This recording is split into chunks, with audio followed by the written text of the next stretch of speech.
riverrock.com. Welcome back to the Gardening with Joy and Holly radio show. Want to find out more information about those sponsors and all the ones that support the program to allow us to be heard on your station each and every week? The WisconsinVegetableGardener.com, our parent website, underneath the Radio 9 tab or the Money tab at the top of the page. Let's discuss, Holly, landscaping rock. When you do a search or you go to your local independent garden center and go, hey, I'm looking for some landscaping rock, and they go, here's 37 choices, have fun picking one, it can be overwhelming. Yeah, I agree. You might think I just need rock. Right. You might think there could maybe be only 4 choices or something. And you're so wrong. You're so wrong. And you're right. I've seen the landscaping rock options at garden centers. Oh, one's better than the other. This one's pretty. This one's big. This one's small, but this may work. This is more expensive. That one. Yeah. Uh-huh. Just like our driveway. Uh-huh. And I let you get 2-inch rock, and I hated it. Uh-huh. So, yeah. At our Northwoods of Wisconsin, our camping location on our property in the Northwoods. I trusted your expertise. Well, we got the larger rock because we didn't know, we had just bought the property. We didn't know the soil consistency, and I was concerned that if we got smaller gravel, that as it rained and we parked the car over it, it would push the rock in the ground and it would disappear. It probably would have. Yeah. Yeah. So I did good. You did good. Right. I still hate that rock. Anyway, so river rock is smooth, rounded stones found in stream beds, and it's good for different landscaping projects, pathways, decorative ground cover, and water features. So I think sometimes with this you can visualize it. Like I can visualize river rock, and I could see just kind of a grayish earth tone color, small, smooth, marble to thumb size. Also now you want to be, if you're into the origins, you might be concerned or trying to figure out where it came from or what potential environmental damage was done in order to harvest such a product in any of these situations. Some people are concerned with that. Others are not. You can get river rock in bulk or you can buy it in bags.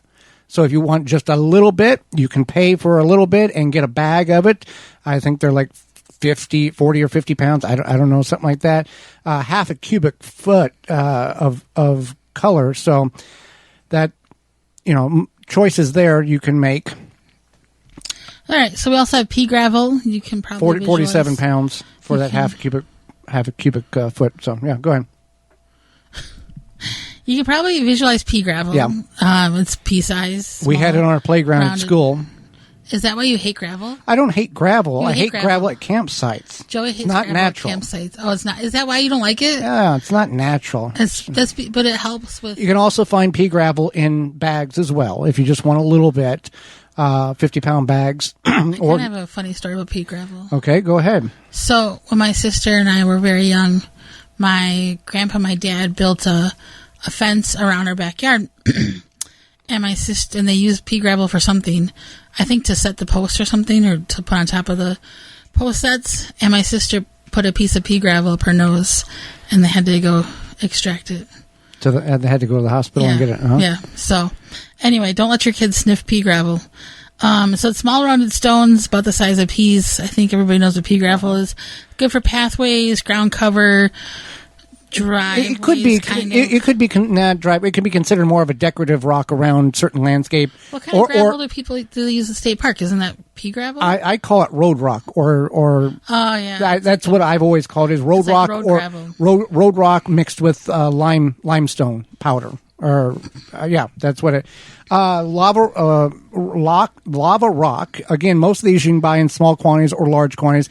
A very maroon or burgundy color, and it's lava rock. It's got jagged edges. It's got pores and porous it's pieces. It's good for like mulching around bushes and stuff.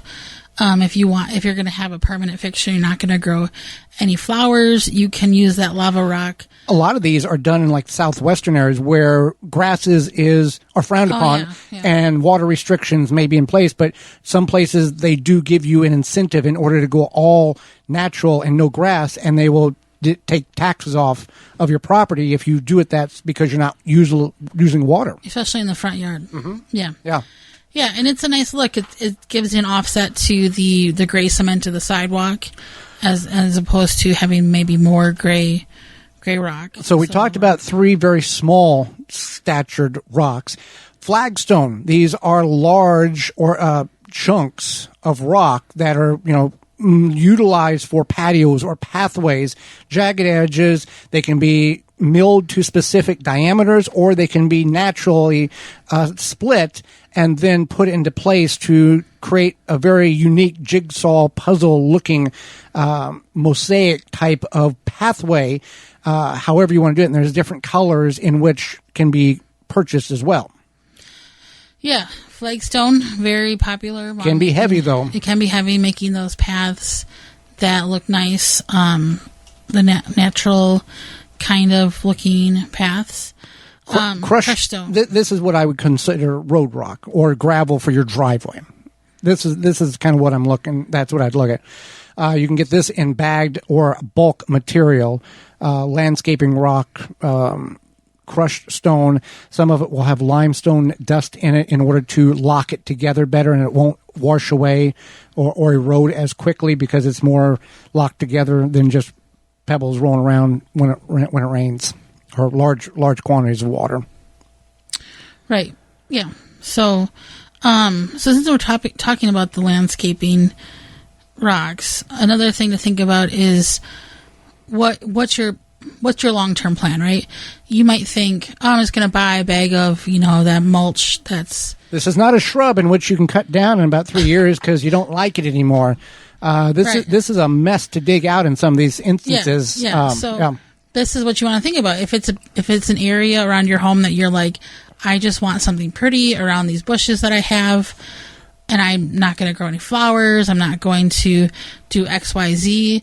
Then set it, forget it. Yep. And it's going to suppress the weeds for the most part. Well, it'll be ideal. Well, here, boulders. You can get large boulders. And this is one of these things that this is a commitment for the rest of your existence at that residence. You're not going to go, oh, honey, can you move that boulder 3 foot to the left because I can't see? No. Once it's there. How do you even get boulders? Do you have to have them deliver them? You have to have them delivered. You can buy a very large at certain landscape companies, size of Volkswagen Bugs, 3 or 4 of 8 ton, and then you put them at fixtures at the end of the driveway or certain aesthetic, areas.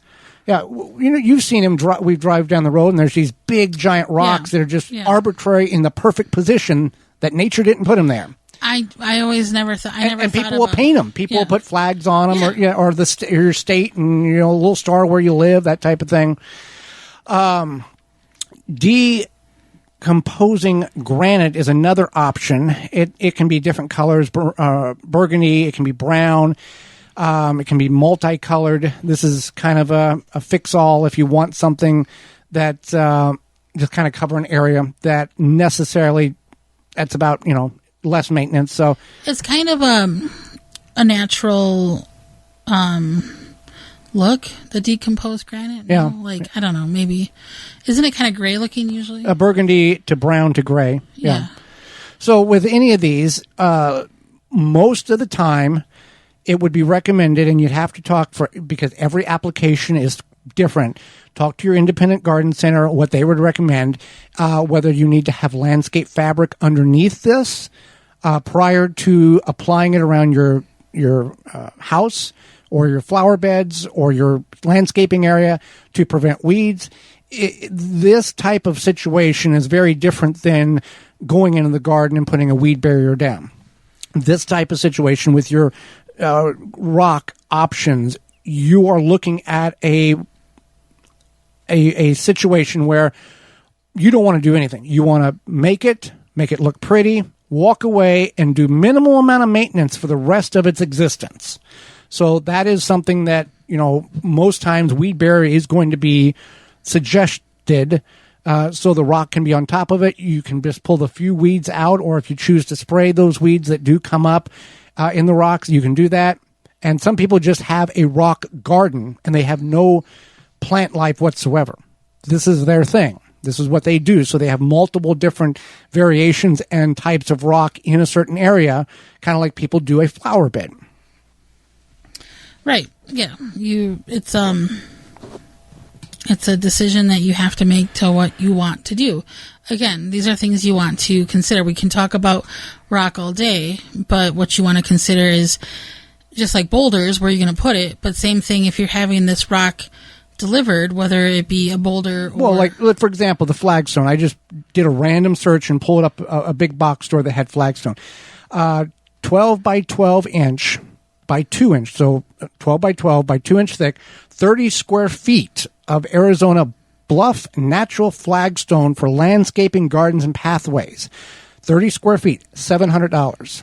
Yeah. So this is something that you're most likely going to have a truck bring in, sit down on a pallet, and then hire somebody, or you're going to spend a weekend loving someone who you care about a lot to do a lot of landscape with you.